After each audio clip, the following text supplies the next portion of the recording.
Gimana rasanya kalau kamu baru bangun tidur tapi langsung dihadapkan pada kenyataan kalau kamu terdampar di planet asing yang dipenuhi monster predator? Lebih apesnya lagi, baju luar angkasamu bocor, oksigen tipis, senjata yang kamu pegang rusak total, dan dari kegelapan muncul sesosok monster berkaki dua dengan ekor maut mirip kalajengking yang siap mengoyak tubuhmu. Di situasi hidup dan mati ini, taruhannya adalah nyawa. Inilah kisah perjuangan Andy, seorang pria yang harus bertahan hidup di tengah teror planet tanpa nama yang sangat mematikan. Semua kekacauan itu bermula di kedalaman luar angkasa. Ada sebuah kapal tambang raksasa bernama Borealis. Kapal ini lagi dalam misi panjang membawa ratusan pekerja yang lagi asik tidur lelap dalam tabung kriogenik menuju planet tujuan. Tapi ketenangan itu mendadak jadi petaka. Tanpa ada peringatan, badai asteroid besar langsung menghantam badan Borealis sampai hancur berantakan. Benturan super keras itu otomatis membangunkan salah satu karyawannya yang bernama Andy. Belum juga nyawanya kumpul, sistem AI kapal langsung bergerak cepat memasangkan baju keselamatan ke tubuh Andy secara paksa. Di tengah kepanikan dan kebingungan, Andy dan para penumpang lainnya langsung dievakuasi masuk ke dalam skoci darurat yang melesat keluar meninggalkan kapal induk. Lewat kaca jendela, Andy cuma bisa melongo melihat Borealis yang sudah porak-poranda. Sialnya lagi, di luar sana keadaan justru semakin kacau. Beberapa skoci penyelamat lain tanpa meledak hancur berkeping-keping karena kena hantaman asteroid. Beruntung skoci yang dinaiki Andy masih bisa bertahan dan melaju kencang menembus atmosfer planet terdekat. Saat proses mendarat, skoci yang dinaiki Andy mendadak mengalami kerusakan parah dan gagal mengurangi kecepatan dengan benar. Setelah berputar-putar gak karuan di udara, skoci itu akhirnya jatuh menghantam daratan dengan sangat keras. Beruntung Andy masih bisa selamat tanpa luka fatal. Tapi sialnya sistem AI di dalam kostumnya yang bernama Leonard malah mengira Andy pingsan dan udah siap-siap mau mengaktifkan alat kejut listrik. Sadar dirinya mau disetrum, Andy pun bergerak cepat menonaktifkan AI Leonard tersebut. Sambil menahan pusing karena bingung terdampar di mana, Andy langsung menyalakan sistem komunikasi untuk mencari penumpang lain yang berhasil selamat. Namun, tetapi tidak ada jawaban. Belum sempat memikirkan rencana selanjutnya, tiba-tiba skoci itu bergoyang hebat karena berdiri di atas permukaan tanah yang tidak stabil. Andy yang panik langsung berusaha membuka pintu skoci, namun pintunya macet total. Gak kehilangan akal, dia pun langsung menyambar tabung pemadam api dan berhasil memecahkan kaca skoci itu. Sialnya, tepat di saat Andy baru merangkak keluar, skoci itu malah berguling parah. Alhasil, pecahan kaca langsung merobek kostum luar angkasanya hingga membuat pasokan oksigen di dalamnya berkurang drastis. Andy pun buru-buru mengambil alat penambal untuk menutup robekan tersebut. Tapi akibat drama kebocoran tadi, kini Andy harus menerima kenyataan kalau sisa oksigen cuma tinggal 42% saja. Ketegangan makin bertambah ketika skoci itu mendadak mengalami korsleting listrik dan mulai terbakar hebat.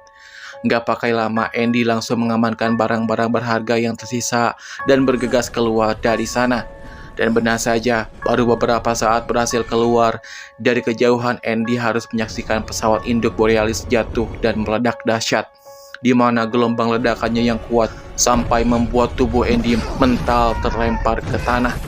Sambil meringis kesakitan, Andy kembali menyalakan AI Leonard untuk bertanya mengenai posisi dan koordinasinya saat ini. Namun jawaban dari AI itu malah bikin kesal. Leonard memberitahu kalau planet tempatnya terdampar belum memiliki nama, alias Andy adalah manusia pertama yang menemukan tempat asing ini. Karena tidak mendapatkan jawaban yang jelas, Andy yang kesal langsung menonaktifkan kembali si Leonard. Dia pun lalu mencoba mengaktifkan radio komunikasinya lagi dengan harapan ada yang membalas. Namun hasilnya tetap sama, tidak ada jawaban. Setelah berjalan kaki beberapa saat menyusuri daratan, Andy kemudian menemukan puing-puing pecahan pesawat yang masih terbakar. Tiba-tiba, radar Leonard mendeteksi adanya skoci penyelamat lain yang jatuh tidak jauh dari posisinya. Berharap bisa menemukan cadangan tabungan oksigen, Andy langsung bergegas menuju ke arah skoci tersebut. Sesampainya di sana, benar saja dia melihat ada sebuah tabung oksigen. Namun tepat di saat Andy berusaha mengambil tabung itu, tiba-tiba muncul tubuh salah satu penumpang yang sudah tewas mengenaskan. Sambil menahan rasa takut, Andy nekat merampas tabung oksigen itu yang sayangnya ternyata sudah rusak parah dan tidak bisa dipakai. Di tengah keputusasaannya, Andy melihat ada seberkas cahaya dari kejauhan. Yakin kalau cahaya itu berasal dari korban selamat, Andy pun langsung berlari menuju ke sana. Tanpa menyadari kalau di badan skoci yang barusan ia tinggalkan, terdapat bekas cakaran raksasa yang sangat besar.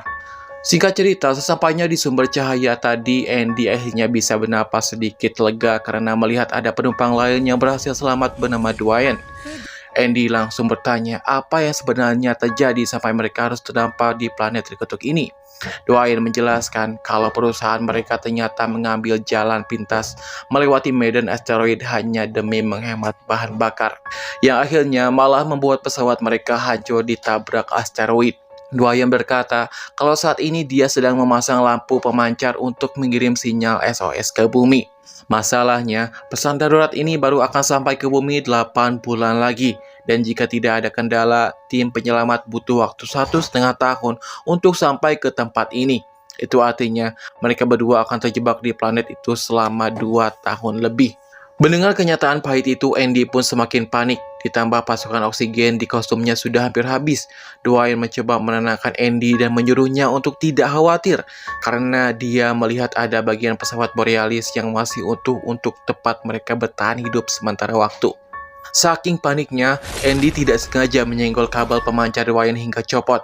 Namun tepat di saat Andy sedang beruduk untuk menyambung kembali kabel tersebut, tiba-tiba dari arah belakang, Dwayne langsung dicaplok oleh seekor monster yang bergerak sangat cepat. Andy seketika melongo kebingungan karena dalam hitungan detik Dwayne menghilang begitu saja tanpa sisa. Sadar ancaman maut mengintainya, Andy bergerak cepat menyelesaikan pengiriman pesan SOS ke bumi. Setelah pesan terkirim, dia langsung menyambel senjata milik Dwayne yang tergeletak di tanah dan bergegas pergi dari sana. Sambil melangkah pergi, Andy teringat perkataan Dwayne sebelum dicaplok monster tadi kalau ada bagian pesawat Borealis yang posisinya masih utuh. Dia pun langsung berjalan cepat menuju reruntuhan pesawat tersebut. Namun apes langkahnya terhenti saat melihat ada jurang yang sangat dalam dan terjal tepat di hadapannya. Andy pun mulai putus asa karena itu artinya dia harus memutar jalan yang jauh. Ditambah lagi, pasukan oksigen di kostumnya sudah semakin menipis. Di tengah keputusasaan itu, tiba-tiba Andy mendengar suara sama seorang wanita memecahkan keheningan di radio komunikasinya. Karena suaranya masih terputus-putus, Andy pun bergeser dan berpindah tepat demi mencari sinyal yang lebih bagus.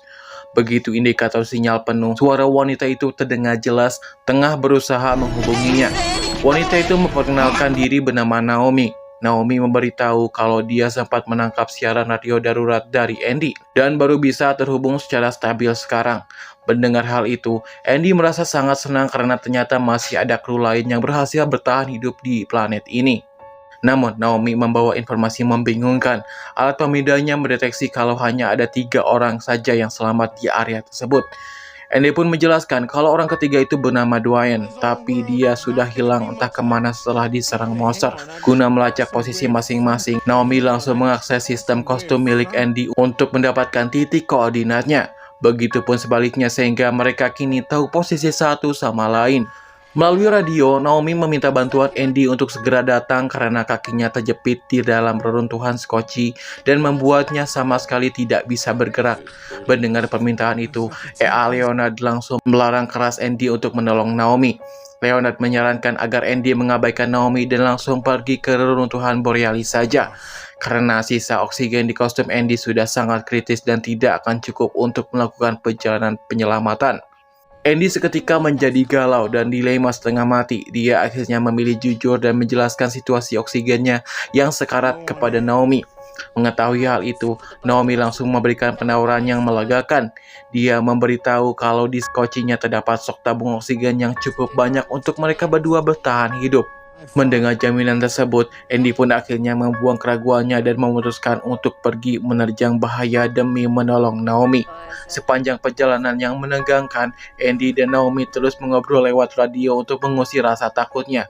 Dari obrolan itu, Andy bercerita kalau di kapal Borealis dia bekerja di bagian teknik pengoboran, sedangkan Naomi adalah seorang mandor pengawas.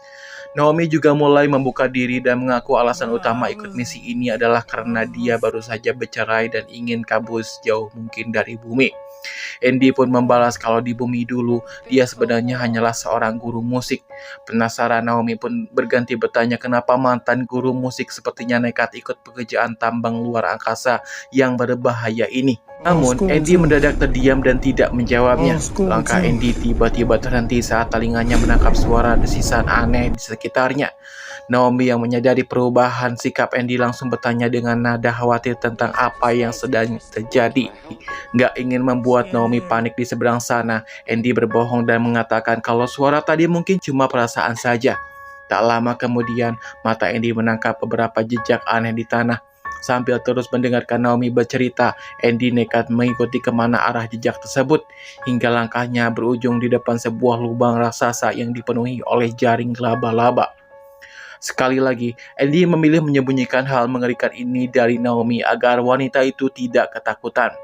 Mencoba mencarikan suasana yang hening, Naomi kembali melempar pertanyaan, apakah Andy masih memiliki keluarga? Andy menjawab pelan kalau dia memiliki seorang istri dan anak. Jawaban itu membuat Naomi heran dan bingung, kenapa pria yang punya anak istri justru memilih pergi ke luar angkasa dan meninggalkan mereka di bumi. Disinilah suasana berubah menjadi emosional.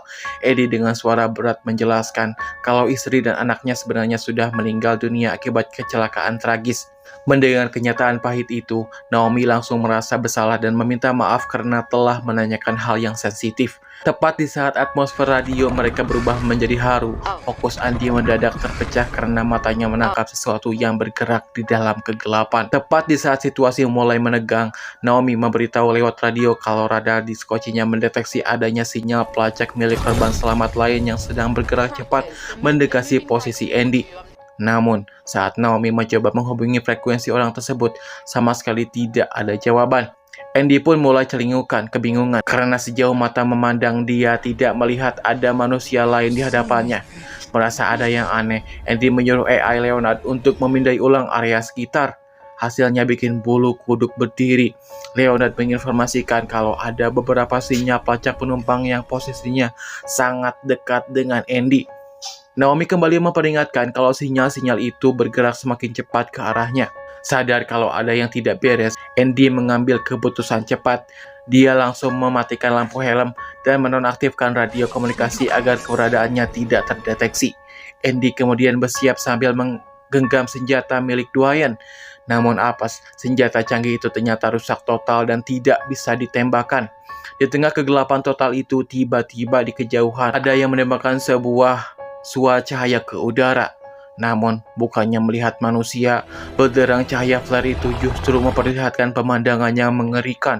Sesosok monster berkaki dua dengan ekor maut mirip kalajengking raksasa sedang berdiri tegak.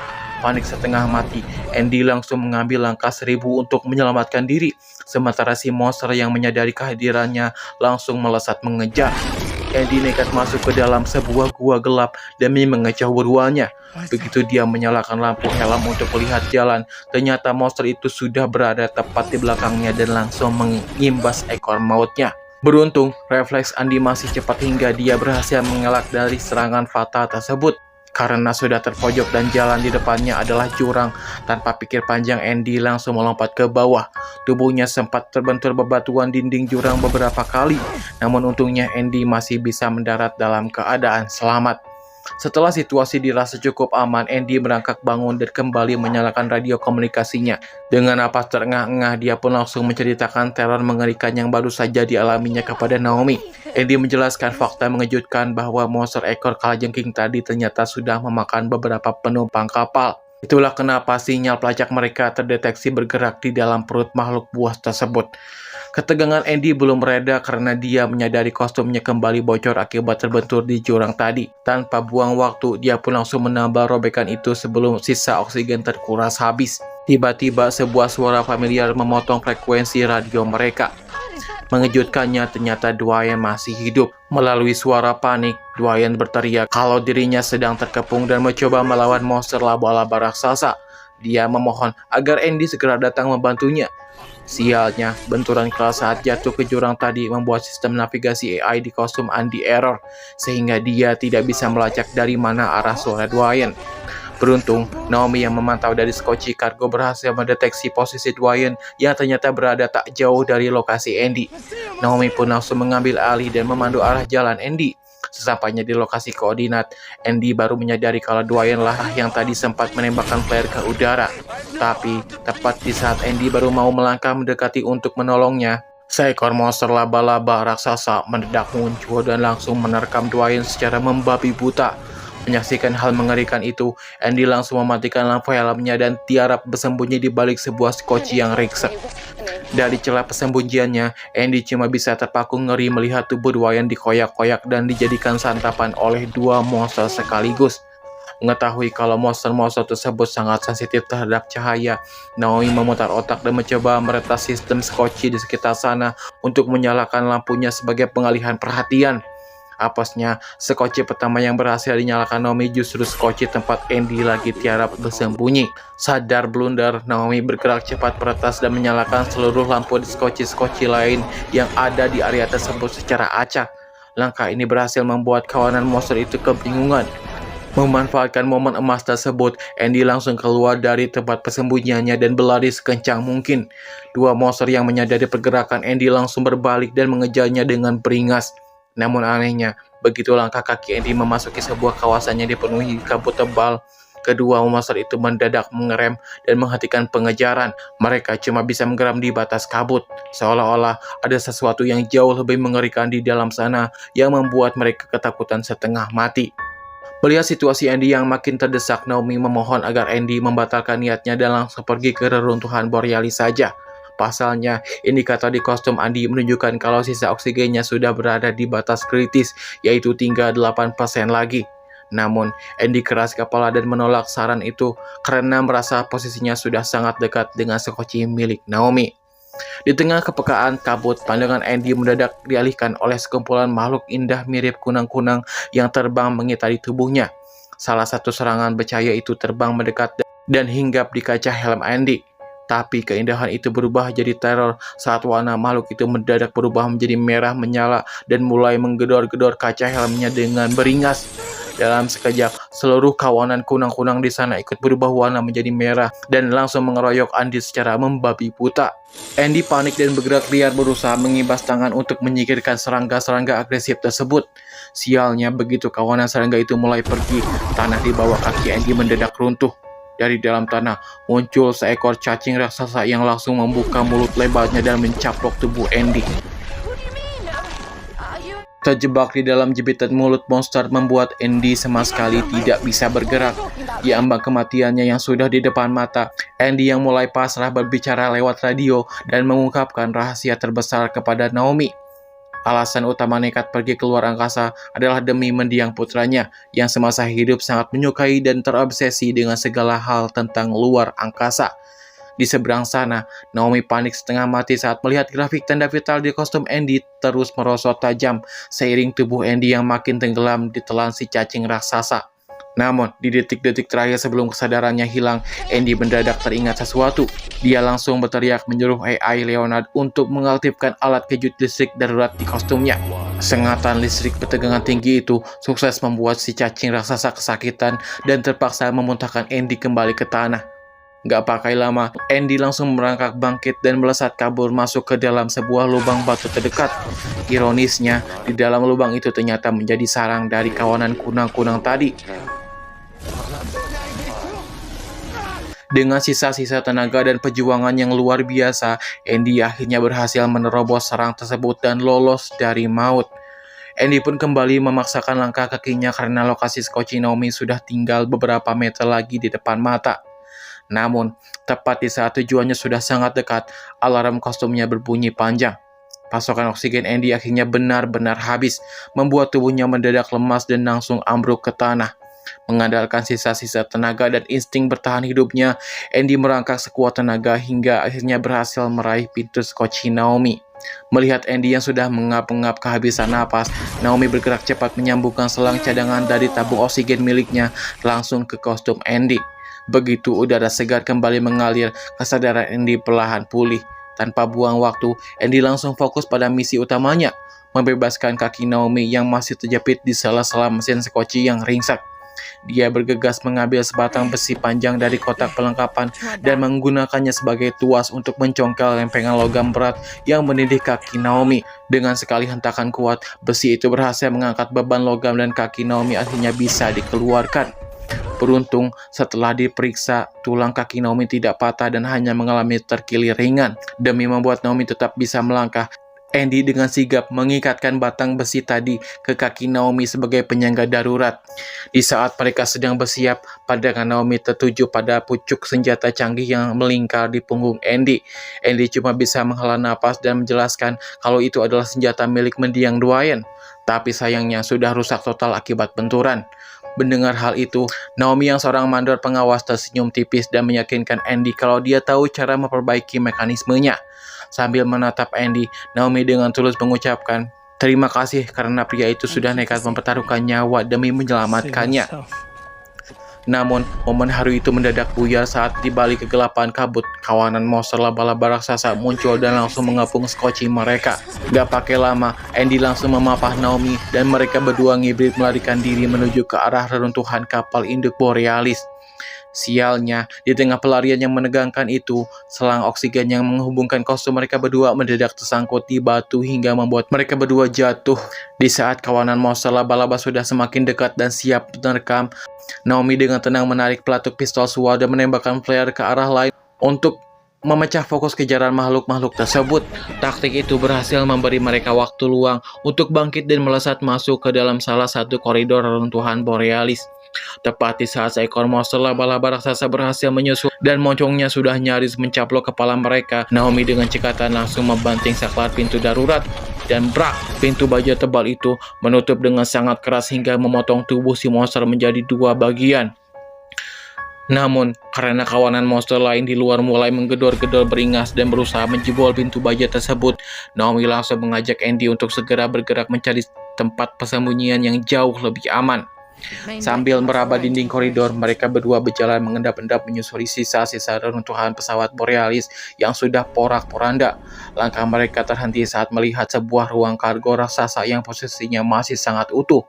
Untungnya lagi, sistem atmosfer buatan di dalam ruangan itu ternyata masih aktif, yang artinya mereka bisa bertahan hidup di sana dengan aman sampai tim penyelamat dari bumi datang. Andy pun mengajak Naomi untuk mendekat demi mencari akses masuk ke ruangan tersebut. Namun baru beberapa langkah berjalan, bulu kuduk mereka langsung berdiri saat melihat ceceran darah segar yang masih basah di lantai koridor. Belum sempat mereka berbalik arah, tiba-tiba seekor monster laba-laba raksasa keluar tepat di hadapan mereka. Andy dan Naomi yang panik setengah mati langsung merosot dan tiarap di balik tumpukan puing terdekat.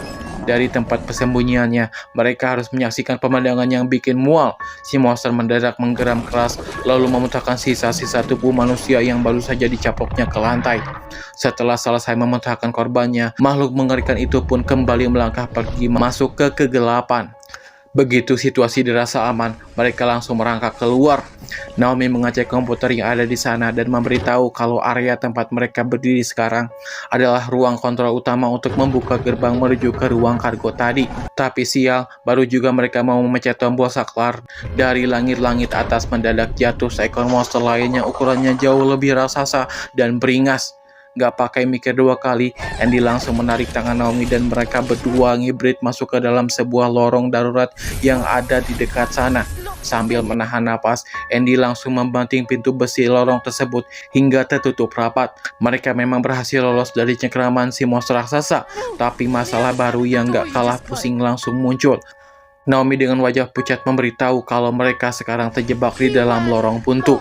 Pintu baja yang baru saja ditutup Andy ternyata hanya memiliki sistem manual yang cuma bisa diakses dan dibuka kembali dari arah luar. Sementara di luar sana, si monster raksasa masih mondar-mandir mengincar mereka. Andy yang nggak mau menyerah mencoba menggedor dan mencari celah untuk membuka pintu di ujung lain lorong. Namun, hasilnya tetap sia-sia.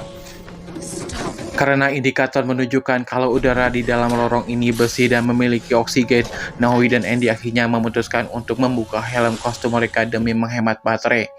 Di tengah keputusasaan dan keheningan lorong itu, Andy duduk bersandar dan menyalakan rekaman suara terakhir dari anak dan istrinya sebelum mereka tewas. Sambil meneteskan air mata, Andy mulai menyalahkan dirinya sendiri. Dia merasa bersalah kenapa cuma dia yang dibiarkan hidup dan selamat dalam kecelakaan tragis masa lalu itu. Melihat Andy yang begitu rapuh, Naomi langsung duduk di sampingnya dan berusaha menenangkannya. Dia meyakinkan Andy untuk berhenti menyiksa diri karena semua tragedi itu murni musibah dan sama sekali bukan kesalahannya. Ketegangan kembali memuncak saat monster di luar sana mulai menggedor pintu lorong dengan semakin brutal. Di tengah kepanikan itu, mata Naomi mendadak berfokus pada sesuatu dan memberitahu kalau dia melihat ada gumpalan cahaya biru yang menempel di punggung Andy. Andy langsung tersadar kalau itu adalah salah satu kunang-kunang dari gua kabut tadi yang rupanya ikut terbawa. Sebuah ide gila muncul di kepala Andy. Tepat di saat pintu besi itu jebol dihantam si monster, Andy berteriak menyuruh Naomi mengambil kunang-kunang tersebut dan langsung melemparkannya ke arah wajah makhluk buas itu. Benar saja, begitu tersentuh, kunang-kunang itu mendadak berubah warna menjadi merah menyala dan langsung mengamuk menyerang mata si monster. Memanfaatkan momen emas tersebut, Andy dan Naomi langsung melesat keluar dari lorong dan berlari sekuat tenaga menuju ruang kontrol untuk mengakses pintu ruang kargo utama. Namun apes, di saat Andy berusaha membanting menutup pintu ruang kargo, si monster yang masih murka ternyata berhasil masuk sebelum pintu baja itu terkunci rapat. Dalam jarak yang sangat dekat, Andy bertindak nekat dengan mengarahkan alat penambah kostumnya ke dalam mulut lebar si monster. Begitu makhluk itu kelabakan karena mulutnya tersumbat, Andy dan Naomi langsung ngibrit mencari tempat persembunyian di sela-sela kargo. Sayangnya si monster berhasil membersihkan mulutnya dengan cepat dan langsung mengendus lalu mengejar Naomi. Di tengah situasi kritis itu, mata Andy mendongak ke atas dan melihat ada sebuah skoci penyelamat yang tergantung di langit-langit kargo. Otak cerdiknya langsung berputar. Lewat radio, Andy menyuruh Naomi untuk terus berlari memancing dan mengulur waktu si monster. Sementara dia akan memanjat ke atas untuk mengaktifkan skoci tersebut. Berkat panduan cepat dari AI Leonard, Andy berhasil menemukan satu skoci yang sistem peluncurannya masih berfungsi normal. Di bawah, Naomi yang tahu kalau monster itu sangat sensitif terhadap cahaya langsung mematikan seluruh lampu utama ruang kargo. Sebagai gantinya, Naomi dengan berani sengaja memasang beberapa lampu portable di tubuhnya sendiri agar si monster tetap fokus mengejar dirinya. Naomi kemudian berteriak lewat radio kalau dia sedang menggiring monster itu ke tepat ke bawah posisi Andy. Sementara itu, di dalam kokpit skoci, AI Leonard memberitahu Andy sebuah risiko fatal. Skoci ini hanya bisa diluncurkan secara manual dari dalam, dan parahnya lagi sistem keselamatan internalnya sudah rusak total. Jika skoci diluncurkan sembarangan untuk menabrak lantai kargo, Andy bisa saja ikut tewas atau terluka parah di dalamnya. Namun, demi menyelamatkan Naomi, Andy sudah tidak peduli lagi dengan keselamatan dirinya. Dia tetap bersikeras menarik tuas peluncuran. Begitu posisi si monster tepat berada di titik sasaran di bawahnya, Andy langsung menghantam tuas manual dan meluncurkan skoci raksasa itu ke bawah hingga menghantam keras tubuh si monster. Boom! Hantaman super keras itu pun seketika membuat seisi ruangan kargo bergetar hebat, dan si monster raksasa pun akhirnya berhasil dikalahkan, tewas mengenaskan tertimpa skoci. Naomi yang panik langsung berlari mendekati puing-puing skoci dan berusaha menyadarkan Andy. Beruntung keajaiban masih berpihak pada mereka. Andy perlahan membuka matanya dalam keadaan selamat tanpa luka fatal. Sambil memapah satu sama lain, mereka berdua berjalan menuju jendela besar ruang kargo dan menyaksikan pemandangan indah sinar matahari yang perlahan terbit membelah kegelapan planet asing tersebut. Sambil menatap hamparan cakrawala, Andy memberitahu Naomi tentang fakta pahit kalau setelah pesan SOS terkirim ke bumi, mereka masih harus menunggu waktu selama 2 tahun lebih sampai tim penyelamat benar-benar tiba di tempat itu. Mendengar hal itu, Naomi tersenyum tegap dan menenangkan Andy. Dia memberitahu kalau setelah dicek ulang, semua stok logistik dan perlengkapan yang ada di dalam ruangan kargo itu ternyata lebih dari cukup untuk membantu mereka berdua bertahan hidup dengan nyaman sampai tim penyelamat datang menjemput. Pesan moral dari film ini mengajarkan kita tentang pentingnya berdamai dengan trauma masa lalu untuk bisa terus melangkah maju. Di tengah situasi sesulit apapun, harapan akan selalu ada bagi mereka yang tidak mudah menyerah dan mampu berpikir tenang di bawah tekanan. Selain itu, film ini membuktikan bahwa kerjasama tim dan empati kemanusiaan jauh lebih berharga daripada perhitungan kaku sebuah teknologi. Karena pada akhirnya, kombinasi antara keberanian dan saling melindungi adalah kunci utama untuk bertahan hidup.